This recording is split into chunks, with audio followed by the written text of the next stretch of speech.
नमस्कार दोस्तों, स्वागत है आप सभी का कोहली क्लासेस में। तो हम लोग देख रहे हैं बिहार करंट अफेयर। ये हमारा सेकेंड वीडियो होगा। अगर आप लोग इसका फर्स्ट वीडियो नहीं देखे हैं तो उसे देख लीजिए। तो चलिए आज हम लोग देखते हैं बिहार करंट अफेयर में। ये न्यूज़ है, बिहार में इस साल ज़मीन रिकॉर्ड्स होंगे डिजिटल। तो देखिए, बिहार में ज़मीन के रिकॉर्ड्स इस साल पूरी तरह से डिजिटल हो जाएंगे और सभी जिला अभिलेखागार डिजिटल लाइब्रेरी में बदल दिए जाएंगे। ठीक है, इससे राज्य के सभी राजस्व संबंधी, तो इससे होगा क्या, तो इससे होगा यह फायदा कि राज्य के सभी राजस्व संबंधी रिकॉर्ड्स एक क्लिक पर ही उपलब्ध हो जाएंगे। और इस साल 2024 में 274 अंचलों को डिजिटल लाइब्रेरी में परिणत किया जाएगा, मतलब उसको बना दिया जाएगा। चौथे कृषि रोड मैप, आपने कृषि रोड मैप के बारे में जान रहे होंगे।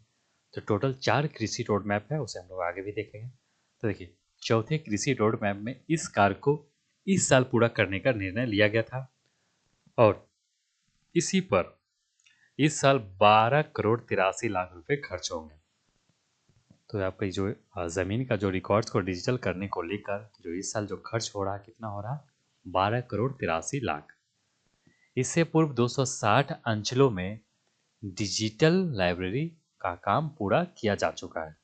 ठीक है, टोटल कितना करना है इस साल, तो 274 अंचलों में करना है, जबकि 260 अंचलों का तो डिजिटलकरण पूरा हो भी चुका है इससे पहले। चलिए थोड़ा सा हम लोग देख लेते हैं कृषि रोड मैप के बारे में।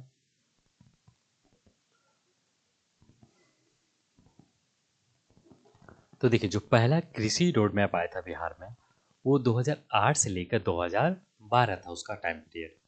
ठीक है, जिसके अंतर्गत 2011-12 में नालंदा के एक किसान ने धान के उत्पादन में प्रति हेक्टेयर की उपज में कीर्तिमान बनाकर चीन को पीछा छोड़ दिया था।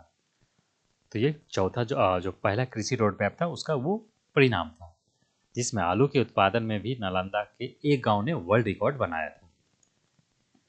वहीं जो दूसरा कृषि रोड मैप था उसका टाइम पीरियड था 2012 से लेकर 2017 के बीच था, और इसमें जो अहम जो काम किया गया था, जैसे फल, दूध, सब्जी, अंडा और मछली के उत्पादन को बढ़ाने को लेकर।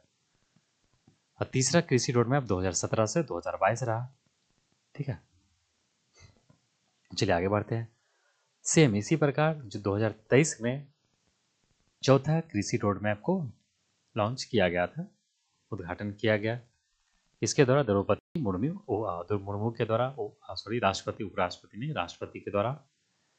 तो चौथा कृषि रोड मैप है जो 2023 से लेकर 2028 इसका समय है। ठीक है, जो कि 1 अप्रैल 2023 से लागू हो गया है और जिसकी अवधि रहेगी 31 मार्च 2028। तो फाइनेंशियल ईयर जो होता है आपका, ये हो गया 31 मार्च तक होता है। चलिए आगे बढ़ते हैं। नेक्स्ट जो न्यूज़ है वो है बिहार के शहरों में मेट्रो रेल परिचालन के प्रस्ताव की मंजूरी। तो बिहार के पटना के अलावा अन्य भी शहर और भी शहर है जिसमें मेट्रो रेल को चलाया जाएगा। वो कौन कौन सा शहर है उसे याद रखिए। तो इसको लेकर एक सैद्धांतिक सहमति बना है। ठीक है, तो देखिए, एक तो आपको हो गया दरभंगा, मुजफ्फरपुर, भागलपुर और गया। तो मुजफ्फरपुर, दरभंगा, भागलपुर और गया, पटना के अलावा इन सभी जो 4 है शहर, यहाँ भी मेट्रो को परिचालन करने को लेकर एक सैद्धांतिक सहमति बनी है। चलिए देख लेते हैं इससे संबंधित कुछ पॉइंट को। तो देखिए, दरअसल पटना के बाद घनी आबादी वाले इन शहरों में यातायात को सुगम बनाने के लिए यह निर्णय लिया गया है। इसको लेकर मेट्रो के परिचालन की जो संभावना के लिए गुड़गांव स्थित rail India technical and economic service अर्थात राइट्स लिमिटेड को नगर विकास एवं आवास विभाग ने जिम्मेदारी दी है। तो जो ये काम जो सौंपा जाएगा किसको, rail India technical and economic service को। ठीक है, राइट्स को, जो लिमिटेड है, राइट्स लिमिटेड कंपनी, राइट्स को फिजिबिलिटी फिजिबिलिटी का पता लगाने के लिए खर्च और तकनीक विवरण के लिए प्रस्ताव देने की जिम्मेदारी दी गई है। वर्तमान में पटना मेट्रो का भी कार्य प्रगति पे आप लोग देख ही रहे हैं और उसको 2026 तक पूरा कर दिया जाएगा, चालू मतलब शुरू हो जाएगा। जो मेट्रो सेवा है वो शुरू हो जाएगा 2026 में, उसको हर हाल में करना है। जो उसका लास्ट टाइम पीरियड वही है। ठीक है, चलिए आगे देखते हैं।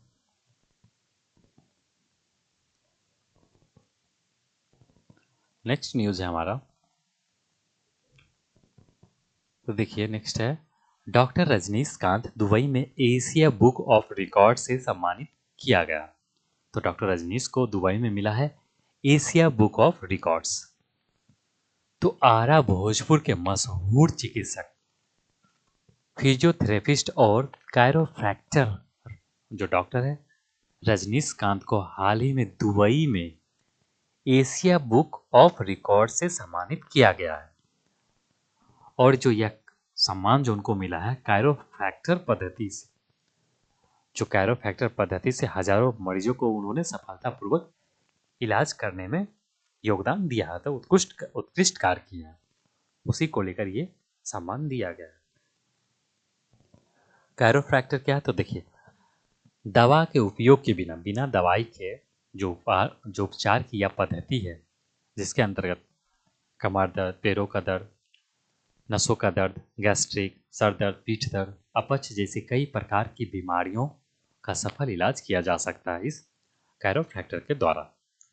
तो इसी को लेकर इनको ये अवार्ड दिया गया था। कौन सा अवार्ड है, तो यह एशिया बुक ऑफ रिकॉर्ड्स। कहाँ मिला है, तो दुबई में मिला। किनको, डॉक्टर रजनीकांत को। याद रखिएगा, बहुत से जो है लोग इनके यहाँ जाते हैं, नेता लोग, फेमस लोग भी जाकर अपना इलाज करवाते हैं। फिजियोथेरेपिस्ट है, अगर आप लोग जानते होंगे तो कमेंट कीजिएगा। चलिए आगे बढ़ते हैं। नेक्स्ट है हमारा जो न्यूज़ है कनिष्क नारायण के बारे में। तो भारतीय मूल के कनिष्क नारायण बिहार से ब्रिटिश संसद पहुंचे, अर्थात बिहार के हैं, और वहाँ पे ब्रिटिश संसद पहुंचे हैं, लेबर पार्टी से संसद बने हैं।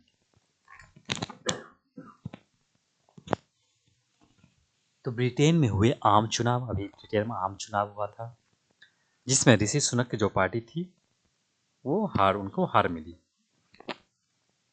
तो ब्रिटेन में हुए आम चुनाव में भारतीय मूल के कई नेताओं ने चुनाव जीता है। इनमें कनिष्क नारायण का नाम भी प्रमुख है। कनिष्क का जन्म बिहार के मुजफ्फरपुर में हुआ था। ब्रिटेन के संसदीय चुनाव में 33 वर्षीय कनिष्क नारायण ने नए प्रधानमंत्री कीव स्टारमर की लेबर पार्टी से जीत हासिल की है। तो जो भी नए प्रधानमंत्री कौन बने हैं आपका ब्रिटेन का, तो कीव स्टारमर, ये भी है। वो किस पार्टी के, तो लेबर पार्टी के, ये भी याद रखिए। वे वेल्स के पहले अल्पसंख्यक सांसद चुने गए। तो वे वेल्स के पहले अल्पसंख्यक सांसद चुने गए। चलिए आगे बढ़ते हैं। नेक्स्ट है जो न्यूज़ है वो है, अब बिहार मध्य प्रदेश के बाद हिंदी में एमबीबीएस पाठ्यक्रम प्रदान करने वाला दूसरा राज्य बन गया है। तो बिहार में एमबीबीएस की जो पढ़ाई होगी वो अब हिंदी में होगी, जबकि भारत में सबसे पहले किसके द्वारा शुरू किया गया था, किस राज्य के द्वारा हिंदी में एमबीबीएस की पढ़ाई, तो ये मध्य प्रदेश के द्वारा शुरू किया गया था। तो बिहार स्वास्थ्य विभाग में मध्य प्रदेश के बाद हिंदी में मेडिकल की पढ़ाई करने वाले पढ़ाई कराने वाला भारत का दूसरा राज्य बन गया है। यह सुविधा राज्य सरकार के 10 तो जो यह सुविधा है राज्य सरकार के 10 और केंद्र सरकार द्वारा संचालित 2 संस्थानों सहित बिहार के सभी 21 मेडिकल कॉलेजों में उपलब्ध होगी। ठीक है। राज्य के स्वास्थ्य मंत्री मंगल पांडे ने कहा कि पाठ्यक्रम इस साल से ही शुरू होने वाले शैक्षणिक सत्र से लागू किए जाएंगे। बिहार में एक बड़ा ऐतिहासिक निर्णय युवाओं के भविष्य को लेकर हुआ है। इससे क्या होगा, तो इससे जो होगा, हमारे जो युवा है, जो हिंदी भाषी लोग हैं, जो क्षेत्र है, उनको काफ़ी, वहाँ के जो स्टूडेंट है हमारे यहाँ, उनको काफ़ी इसमें आसानी से वो चीज़ों को समझेंगे जिनको अंग्रेजी में दिक्कत होती है। ठीक है, तो ये कहीं ना कहीं इनके लिए फ़ायदेमंद होगा जो हिंदी में पढ़ाई करेंगे। चलिए आगे बढ़ते हैं। नेक्स्ट देखते हैं।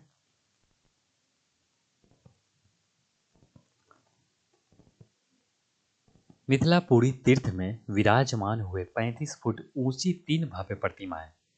तो मिथिलापुरी तीर्थ में विराजमान हुई 35 फुट ऊंची 3 भव्य प्रतिमाएं भगवान नमीनाथ स्वामी के जन्म तथा तब कल्याणक उत्सव के अवसर पर 35 फुट ऊंची 3 भव्य प्रतिमाएं विराजित की गई है।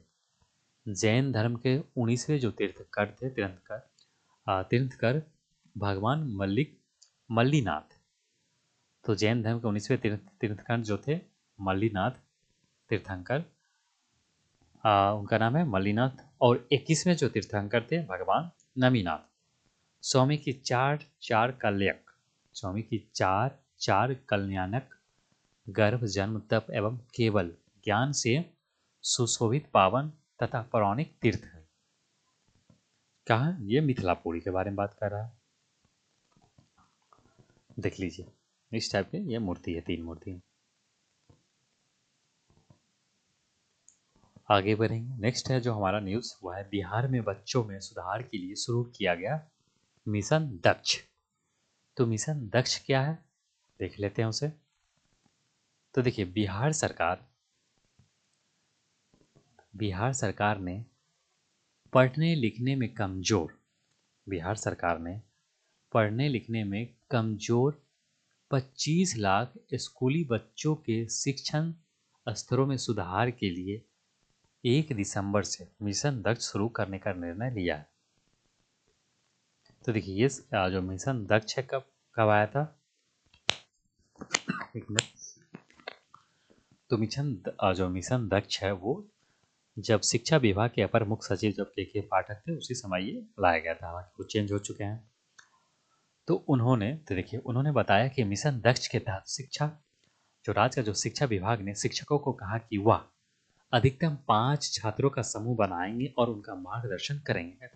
मेंटरशिप समझिए, एक तरह के मेंटरशिप प्रोग्राम जैसे आपको प्राइवेट जो कोचिंग वगैरह में देखने को मिलता है, तो उसी के फॉर्मेट पे ये काम किया जा रहा है।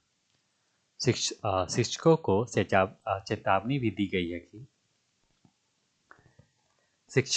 चेतावनी भी दी गई कि लापरवाही बरतने पर उनके खिलाफ कार्रवाई की जाएगी।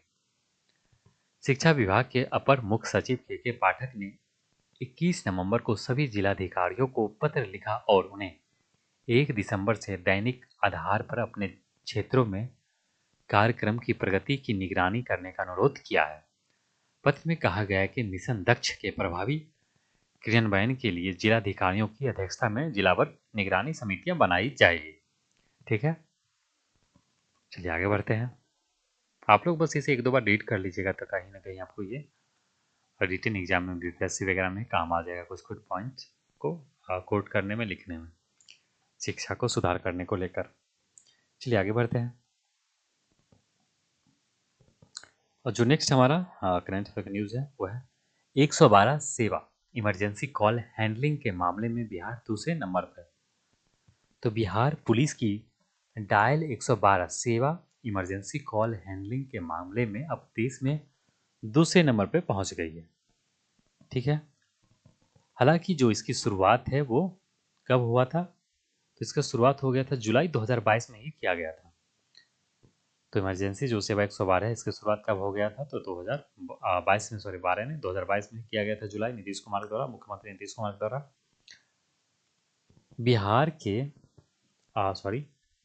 बिहार पुलिस के अनुसार जरूरतमंद लोगों को कॉल करने के 20 मिनट के भीतर इमरजेंसी सेवा मिल रही है। अब तक 20 लाख से ज़्यादा लोगों इस सेवा का उपयोग कर चुके हैं। डायल 112 के तहत राज्य भर में 1883 गाड़ियां तैनात की गई है। तो ये भी है कि आपका डाटा याद रखिए। तो 1833 में 83 गाड़ियां तैनात की गई है। बिहार देश भर में पहला राज्य है जहां महिला पुलिस द्वारा 100% कॉल हैंडल किए जा रहे हैं। तो जितना भी कॉल जो हैंडल किया जा रहा है किसके द्वारा, तो महिला पुलिस के द्वारा ही किया जा रहा है। देश का पहला राज्य कौन सा है, तो बिहार ऐसा करने वाला। और सर्वाधिक महिला पुलिसकर्मी भी कहाँ है, तो वो बिहार में ही है।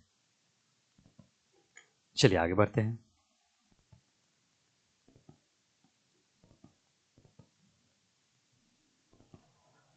तो हम लोग ने जो आज का जो था जो करेंट अफेयर बिहार से संबंधित उसे देख लिए हैं। ठीक है, चलिए फिर मिलते हैं हम लोग अगले वीडियो में। कोशिश रहता है छोटा छोटा ही मतलब शॉर्ट पे वीडियो रखने, ज़्यादा लेंदी नहीं रखने को। 10-12 मिनट बहुत है। ठीक है, जिसे हम लोग इसे कंप्लीट कर लेंगे, फिर हम लोग देखेंगे इसका एमसीक्यू फॉर्म में भी इसका आंसर देखेंगे, करेंट अफेयर इसका क्वेश्चन भी देखेंगे। ठीक है दोस्तों, अगर आप लोग इस चैनल पर नए हैं तो ज़रूर चैनल को सब्सक्राइब कीजिए, वीडियो को लाइक कीजिए, अपने दोस्तों को शेयर कीजिए। मिलते हैं हम लोग अगले वीडियो में। धन्यवाद।